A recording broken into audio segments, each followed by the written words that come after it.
Milky mushroom ಇದು oyster mushroom ಎರಡನ್ನೂ ಬೆಳೆದು ಅವರು ಪಿಂಕ್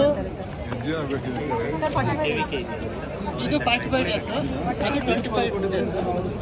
ನಮ್ಮ ನಾಗಮಲ್ಲ ತಾಲೂಕಿನಲ್ಲಿ ಸಾವಯವ ಕೃಷಿ ಬೆಳೆದಂತ ರೈತರು ಒಂದು ಸಂಘ ಮಾಡ್ಕೊಂಡು ಎಲ್ಲ ರೈತರು ಮಾಡೋ ಪ್ರಾಡಕ್ಟ್ ಮಾತ್ರ ಸೇಲ್ ಮಾಡ್ತಾರೆ ವಿತೌಟ್ ಎನಿ ಕೆಮಿಕಲ್ಸ್.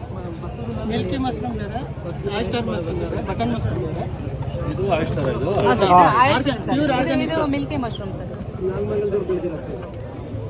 ಇದಕ್ಕೆ ಟೆಂಪರೇಚರ್ ಜಾಸ್ತಿ ಬೇಕಾಗುತ್ತೆ. ಯೂಸ್ ಮಾಡಬಹುದು. 8 ದಿನ 3-4 ಡೇಸ್ ಅಲ್ಲಿ ಇದು ಮಾಡಬಹುದು ಸರ್. ಡ್ರೈ ಮಾಡಿ 6 ಮಂತ್ಸ್ ತನಕ ಯೂಸ್ ಮಾಡಬಹುದು. ಮಾಡಬಹುದು ಸರ್ ಇದೊಂದು ಸರ್ ನೀವು ಸರ್ ಒಂದೇ sir please. Thank you sir.